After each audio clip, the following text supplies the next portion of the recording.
All right, guys, we're doing a little bit of stuff to my, well, one of my second gens. Oil pressure gauge is acting wonky.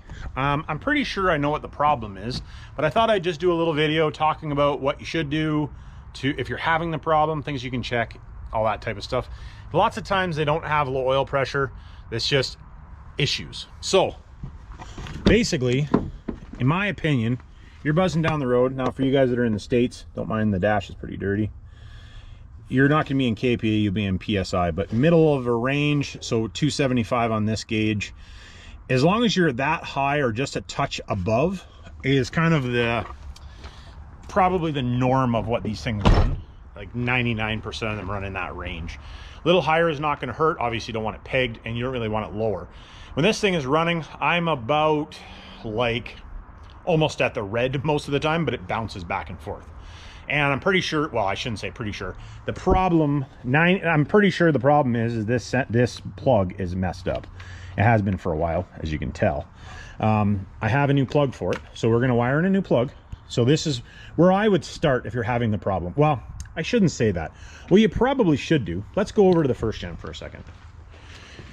Very first thing you should probably do is verify that you actually have oil pressure. That probably be a good idea. Now, I realize not everybody's gonna have a gauge for doing it, but all you need is a cheap gauge that's good for fluids.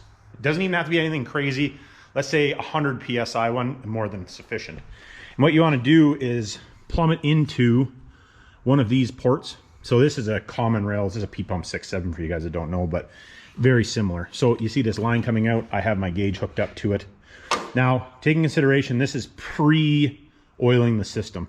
So it'll be higher here than it will be on the other side of the engine, and that's where the sensor is on the other side of the engine. But that's fine. So, you know, verify that you have, I'm gonna say 15 pounds of oil pressure there per 1,000 RPM you wanna run.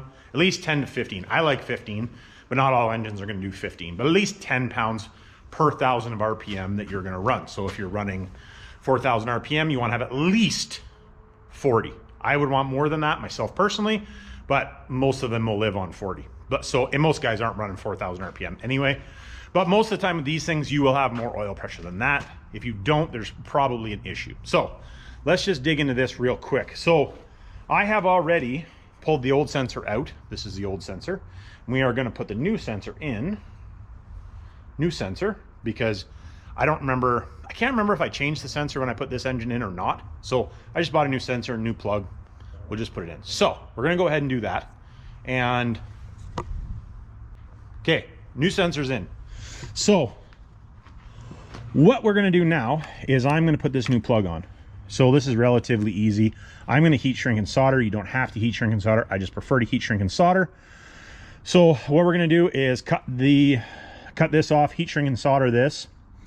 And then I'm going to put a little bit of lume on it, electrical tape it up. We'll put that in. And then what I'm going to do is we're going to go over to the other side of the engine, and I'm going to talk quickly about a couple things, or one thing that you can check there. You probably, if you've never changed, maybe just change it. Better off safe than sorry. And then something that you have to dig into a little bit more if you're still having problems. But let's get this done. We'll hook this up, and then we'll see if my problem is fixed. All right, figured I'd just do a quick voiceover. Just heat shrinking solder in that. A little bit of a problem getting the solder to stick. Got her all fixed up. That off. It is definitely raining. Let's just see what my oil pressure is. Let's see what my oil pressure is now.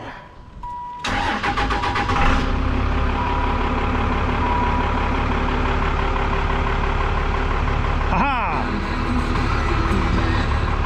Oil pressure back to normal. So that's what my problem was. Sometimes you get an easy fix. Now, something that I would recommend taking a little more look at, and is what I will grab here in a second, and I will show you what I'm talking about. All right, guys, so I got some stuff gathered up here. So obviously, you seen earlier in the video, I got my truck fixed. It was a really easy fix. Whether or not it was a sensor or the plug, I'm gonna say the plug was screwed up, and then it was an old looking sensor. I prefer just to put a new one in so I know that that's not an issue. So if you're still having an issue, or you can do this all at the same time, you can do this first, depends on what you want to do. So if you look at the side of your engine where your oil filter is, now this is off a common rail, but the 12 valve ones are basically the same.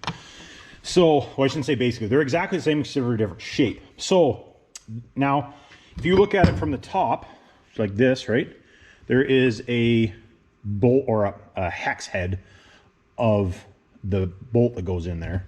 It's a fancy looking bolt. This is the bolt that goes in there. And basically what this does is, this is your oil pressure plunger, spring that goes down inside it, and that sits down inside there. Goes down inside that cavity.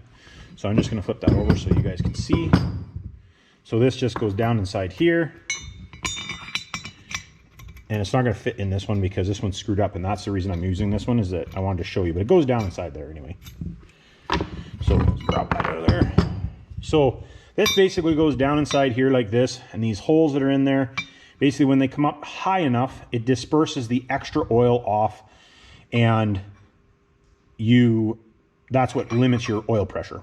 Now, this isn't the only thing, I shouldn't say the only thing that limits oil pressure, but limits your oil pressure that you're gonna see, I guess, per se, right? Now, what you can do, now there's a bunch of different ones of these springs and these plungers. Well, more than one. So what I recommend doing is go to Cummins with your engine number, or to Dodge, I know, and get the right spring for what you're doing. Now, I've been monkeying around a little bit with different springs and stuff, just to see what you can use and what you can't use, but I haven't got everything quite figured out just to be able to say, hey, use this spring. As soon as I do, I'll do a video on it, but I had a couple guys asking about this. Like, even if you look at this one, these are both out of common rail. Oh no, sorry, that one's out of a 12 valve, this one's out of a common rail. But the new common rails are actually shorter and stiffer, so I don't know. So that's the oil pressure relief. Now, like I said, you can get to that from up here. So if you buy a new one of these springs, you can just take the old spring out, put the new spring in, see if that makes an oil pressure difference. If it doesn't, then you know that this isn't the problem. Now, this is very easy to do, and I know lots of guys, usually when I'm doing it, if you have a Cummins place that's really close, usually I recommend just to put this spring in first, because you can do it in 5 minutes. Now, if you went through the sensor, verified that you actually have low oil pressure, and you've changed this spring, what I do recommend is pulling this off. Before you do anything else, pull this off. Now, if you look outside of here, you will see, light, maybe, I don't know if you'll be able to, maybe this might be, oh yeah, it's too bright, figures. Let's see if you guys can, yeah, you can see the gulling. See how there's gulling inside there? If it's gulled up inside there, what happens is this will get stuck and it won't move properly. So you'll end up, usually, it'll get stuck up in its, like, high in its position, and then you lose oil pressure. It doesn't regulate like it's supposed to. So if you pull it apart and it's like that, you're gonna have to find yourself a new oil filter housing. Now, if it's not like that, and this is good, there's nothing wrong with this, you can pull this out. You can do this one in the spring, because this will pull right out. If there's no gulling or marking on this, then I wouldn't be concerned. Just give it a quick Scotch-Brite, brake clean it off, good. You can put it back in. Now, if you have this off, nothing wrong there, what next thing I recommend doing is changing the oil bypass, which this goes right here. And basically all that does is when your pressure is high enough, or the oil is cold enough and doesn't want to flow as well, instead of it going through the oil filter, this will open up and it bypasses the oil around the oil filter. Now, I'm not a huge fan of this design, but it does work. And I'm not interested in reinventing the wheel. You know, you have to have a bypass, because otherwise you can blow filters up. So, you know, it's a good idea. But these things, when they get weak, you tend to lose a little bit of oil pressure when these get weak.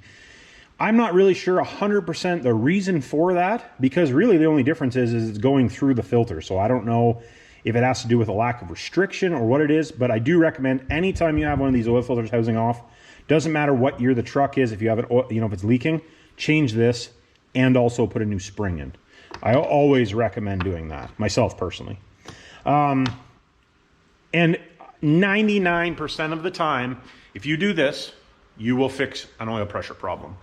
Now, I have also shimmed them to make the oil pressure higher. The average guy, I don't know if that's a recommended thing, because you kind of have to pay attention to what's exactly going on and through certain RPM ranges and all that stuff. But as long as if you take a rule of thumb of 15 pounds of oil pressure per 1,000 RPM, I know we were talking earlier in the video, I said 10 or 15, but if you take 15 pounds of oil pressure per 1,000 RPM at the top of this oil filter housing, you don't have anything to worry about. the engine will forever be good. If you're below, let's say between 10 and 15, I wouldn't be too concerned about it, myself personally. If you're below 10, that is something you need to address because there's a problem. So if you go ahead and do all this, and obviously if there's no metal, you want to make sure there's no metal in the oil, because if there's metal in the oil, there's no point in doing this.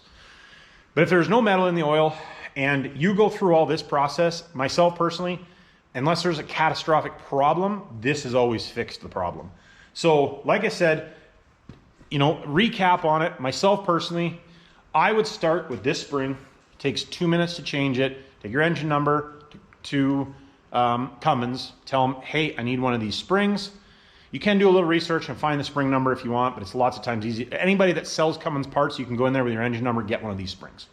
And then maybe write the number down. As I get more information, more numbers, what I'll do is I'll put it in the description. So if you look at this to start with and there isn't a bunch of numbers in there, it's because I haven't got the information yet.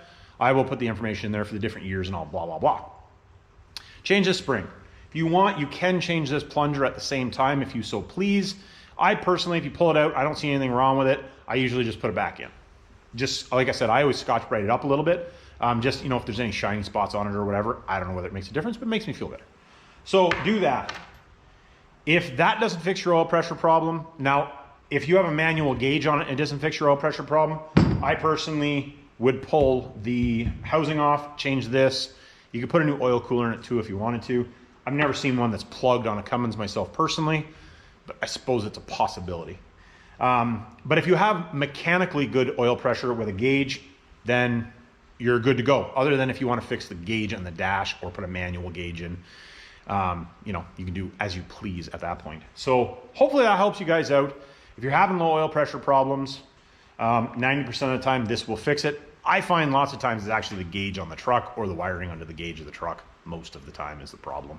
So this will go for all of the 12 valve stuff, whether it be a first gen, a second gen, or even a VP44, has basically the same. It's all the same stuff for the most part. So hopefully that helps you guys out. Like, subscribe, hit me in the comments. Remember, it's not rocket science, but if you're going to be dumb, you better be tough.